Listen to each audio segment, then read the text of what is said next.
درود بر شما.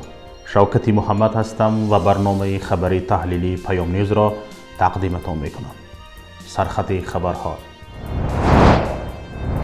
شرکت مخالفان در نشست کمیته حقوق بشر سازمان ملل متحد و سؤال جواب با نمایندگان تاجیکستان. رحیمه بابایeva روزنامه‌نگار تاجیک از گرفتاری به بیماری سرطان رنج میبرد و نیاز به دستگیری همکسبان و هموطنان خود دارد. در نشست 126 کمیته حقوق بشر سازمان ملل متحد در شهر ژنو، یوسف رحمان دادستان کل تاجیکستان همچون رئیس هیئت نمایندگان حکومت تاجیکستان برآمد کرده گفت که حکومت تاجیکستان برای اجرای تعهدات بین المللیش برای رعایت حقوق انسان همیشه توجه خاصه دارد. یوسف رحمان درباره مبارزه با شکنجه صحبت کرد و گفت که همه حقوق متهمان هنگام بازپرسی رعایت می شود و کسی حق ندارد با متهم بدرفتاری کند. دادستان کل تاجیکستان درباره حقوق مذهبی گفت که قانونها به هر کس حق می دهد پیروی هر گونه دین باشند و یا به دین اعتقاد نداشته باشند. او گفت در تاجیکستان بیشتر از 4000 اتحادیه های دینی و بیشتر از 70 سازمان دینی ثبت نام شده است. یوسف رحمان گفت که در تاجیکستان هیچ کسی را مجبور نکرده اند که ریشش را بگیرد و یا ریش نماند. اما چنین گزارش ها زیادند و چندین نفر گفتند که مقامات ملیسه به آنها امر داده اند که ریششان را بگیرند. دادستان کل گفت که گزارش ها درباره از سر زنان کشیدن حجاب اساس ندارد. عین زمان خودی مقامات گفته اند که با زنان که لباس دینی می پوشند کارهای فهماندهی می گذرانند. با وجود گزارش ها درباره مشکل شدن فعالیت سازمان های غیر دولتی، یوسف رحمان گفت که هیچ گونه مانعی در راه آنها گذاشته نشده اند. یوسف رحمان گفت که حزب نهضت اسلامی را برای آن بسته اند که در آشوب نافرجام به رهبری عبدالحلیم نظرزاده معاون سابق وزیر دفاع نقش داشت. Запрещение деятельности Исламской партии Возрождения связано с тем, что в сентябре 2015 года под личным руководством председателя партии Кабири и бывшего заместителя министра обороны Назарзода была совершена попытка переворота и насильственного захвата власти. یوسف رحمان درباره مبارزه با افراطگرایی و تروریسم صحبت کرد و گفت که دو طرح قانون در این زمینه تهیه می شود. اما این همه گفته های یوسف رحمان در حالی است که حکومت تاجیکستان برای سرکوب مخالفان، محدود کردن آزادی بیان و حقوق دینی پیوسته تنقید می شود. Глава делегации в своем выступлении فاتین پزرتیست بعد سخنرانی یوسف رحمان با اظهار نگرانی گفت که حکومت تاجیکستان نه همه بندهای احکامه را رعایت می کند. این کارشناس کمیته دفاع حقوق بشر سازمان ملل متحد زندانی شدن زید سیدوف را غیر قانونی نامید و گفت که حکومت تاجیکستان درخواست های سازمان ملل را درباره او بی پاسخ گذاشته است. مارسیا کران، نماینده کمیته حقوق بشر سازمان ملل متحد از کانادا، از مقامات تاجیکستان دایر به مبارزه حکومت بر رشوه‌خواری پرسید که چه چاره‌ها می‌اندیشند. Которая будет связана с совершенствованием борьбы с коррупцией. И это فساد و رشوه‌خواری به اعتراف خود مقامات رسمی در تاجیکستان عمیق ریشه دوانیده است و به امنیت ملی کشور تهدید می‌کند. او از جمله از مقامات پرسید که چگونه آنهایی را که درباره فساد رشوه گزارش می‌دهند محافظت می‌کنند. واسیلک سانچین، نماینده کمیته از اسلوونیا، مسئله بستن وبسایت ها و دستنورس کردن اینترنت و خدمات موبیلی را مطرح کرد. او گفت می‌خواهد هیئت تاجیکستان این مسئله را شرح بدهد. او درباره مرگ و میر زندانیان در تاجیکستان صحبت کرد و از مقامات خواست شرح بدهند سبب مرگ آنها چه بوده است. واسیلک سانچین درباره مرگ و میر سربازان تاجیک پرسید و گفت گزارش گرفته است که 19 سرباز تاجیک در چند سال گذشته در ارتش هلاک شده اند. واسیلک سانچین از هیئت تاجیکستان خواست آشوب‌های مرگبار در زندان‌های خوجند و وحدت را شرح بدهند. до принятия мер. یدح بن اشور نماینده کمیته از تونس به مسئله مبارزه تاجیکستان با تروریسم دخل کرد. او گفت در قانونها مفهوم‌های تروریسم و افراطگرایی وسیع هستند و به مقامات امکان می‌دهند آنها را سوء استفاده کنند. Определение терроризма и экстремизма слишком широки, в них нет конкретности, и поэтому او گفت می‌خواهد این ادعاها را شرح بدهند که این دو مفهوم برای سرکوبی و محدود کردن آزادی بیان و دیگر حقوق بنیادی استفاده می شود. نماینده تونس گفت که آنها گزارش گرفتند که در تاجیکستان شکنجه برای اعتراف اتهام استفاده می شود و از جمله نمایندگان مخالفان هم برای اعتراف متهم شکنجه کردند. یدح بن اشور گفت که آنها گزارش گرفتند که مخالفان دولتی تاجیکستان از جمله محمد علی حیید عضو ریاست حزب نهضت اسلامی تاجیکستان شکنجه شده اند. جمشید یارف وکیل دفاع و نماینده سازمان Human Rights Vision Foundation در هلند که اشتراکچی به واسطه این نشست بود و پیام رفت این نشست را چنین شرح داد. ولی ما امروز توانستیم که گزارش طرف حکومت رو شنویم.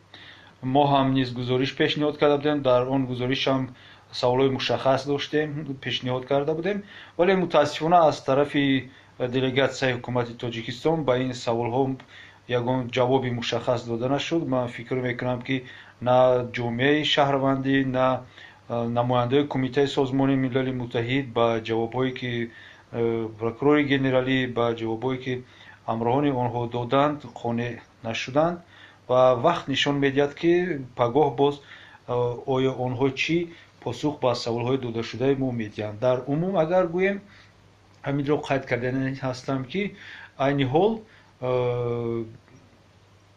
تاجیکستان پیشنهاد حساباتی رو پیشنهاد کرده است که مانند دیگر حسابات‌های سال‌های پیش است و فقط یک شکلی حسابات‌های دوره زمان شوروی رو دارد که فقط عاید تعریف، پیشروی، بهبودی سخن می‌راند و یگان فکت رقمی کنکریتی نیست. اگر خودتون هم دقت می‌کردید در سوال‌های که علاوگی داده شده است از طرف نماینده‌های کمیته عایدی مشخص‌تر سخن کردن وابسته به هر یگان سوال پیشنهاد کرده بودند، ولی امروز یگان جواب عمیق و پوره قناعتمند گرفته نشد. ما پگاه رو انتظار می‌شویم. کوشش میکنیم فردا در برنامه نوبتی درباره پاسخهای نمایندگان تاجیکستان و این سوالهای نمایندگان کمیسریت دفاع حقوق بشر سازمان ملل متحد گزارش داده باشیم. یک خبر داغی که طوری چند روز است در شبکه‌های اجتماعی میچرخد نتوانست تیم ایجادی پایگاه پیام را بی‌طرف گذارد. رحیمه بابایی و روزنامه‌نگار تاجیک از گرفتاری به بیماری سرطان رنج میبرد و نیاز به دستگیری همکسبان و هموطنان خود را دارد. طوری رسانه‌های وطنی می‌نویسند این مادری دو طفلک دوگانیک با رنگ زرد و تن افگار و حال پریشان دربدر شده است. سبب این همه سرسانی‌های رحیمه بیماری سرطان است. شوهرش از روی همین درد بی‌دوا ترکش کرده است. بیماری سرطان، بیماری به امان که به کسی امان نمیدهد و رحیمه این را خوب می‌داند که گرفتار شدن به سرطان برابر است با خواندن خطبه مرگ، اما امید می‌برد که شفا می‌یابد. زندگی را دوست می‌دارد و به خاطر دو دخترش که بغیر از مادر در زندگی دیگر پرستاری ندارند زیستن می‌خواهد. 7 مرتبه کیمیا درمانی قبول کردم، به من خیمیا گذراندند و طبیبان در آخر به خلاصه آمدند که دیگر ارگانیسم من، بدن من برداشت کردن نمیتوانم و نفرش گرده ها. طبیبان گفتند که از هر دو طرف گرده ها گیدران افراز دارند و اگر یک تای دیگر از این کیمیا درمانی بگیرم ممکن است که با حیات پدرو بگیرم.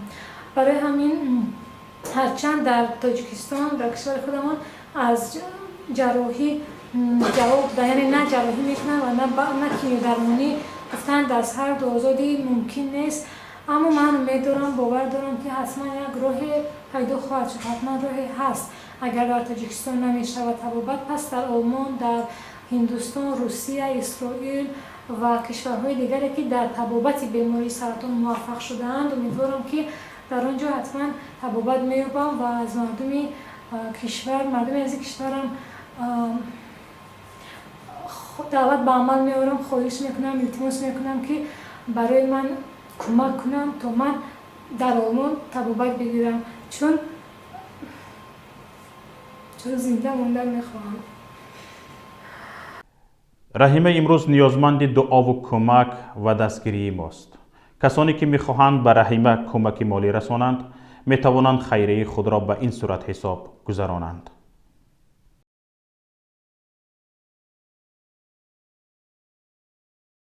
اکنون مختصر از خبر و رویدادهای کشورهای همسایه و جهان همکارمان صفیه واحدова به شما گزارش می‌دهد. در شهر مخچقلعه پایتخت جمهوری داغستان مراسم افتتاح مجسمه حافظ شیرازی، شاعر شهیر ادبیات فارس و تاجیک برگزار شد. در این مراسم مهدی سنایی سفیر ایران در روسیه، فاضل عمرов معاون سروزیر و وزیر معارف و علم داغستان و محمد احمدov رئیس اتفاق نویسندگان داغستان شرکت کردند. در این همایش از حافظ شیرازی به عنوان شاعر معروف، حافظ قرآن کریم، دانشمند احادیث و تفسیر و فقه ستایش شد. به گفته مهدی سنایی سفیر ایران در روسیه، این نخستین مجسمه شاعران کلاسیک فارس است که در مخچقلعه افتتاح گردید. در نظر است باز دو مجسمه دیگری شاعران فارس و تاجیک در شهرهای روسیه افتتاح شود.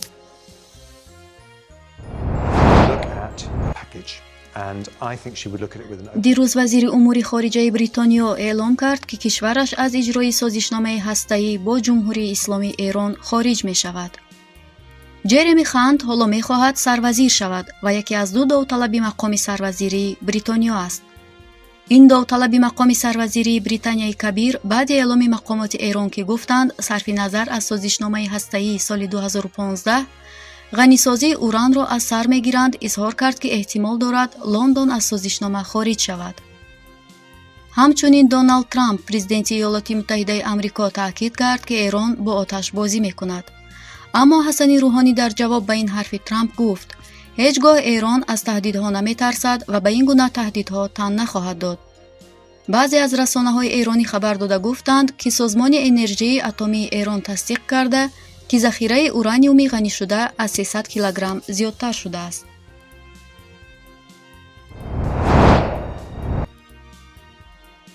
یک زن 72 ساله فرغانگی با قصد دانشجو شدن حجت‌هایش را به 3 دانشگاه ازبکستان پیشنهاد کرده است. در این باره از مرکز دولتی تستی نزد دیوان وزیران جمهوری ازبکستان خبر داده گفتند که امسال ممانعت‌های سن سالی برای قبول شدن به دانشگاه‌های عالی کشور در ازبکستان از بین برداشته شدند. طبق منبع امسال به داوطلبان امکان دادند که یک بار می‌توانند حجت‌هایشان را برای دانشجو شدن به 3 دانشگاه پیشنهاد کنند.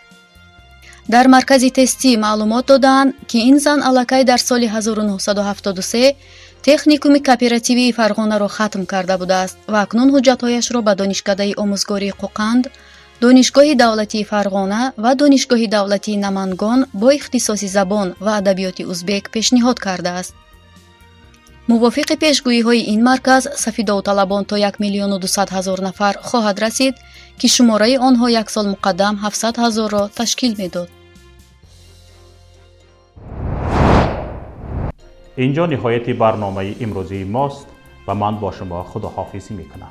برنامه‌های رادیویی ما و مطلب‌های ما را در پایگاه پیام نقطه نت و شبکه‌های اجتماعی پیگیری کنید. انتظار پیشنهاد ملاحظه‌ها و همکاری‌های شما هستیم. سربلند و پیروز باشید. خیر تا روز دیگر.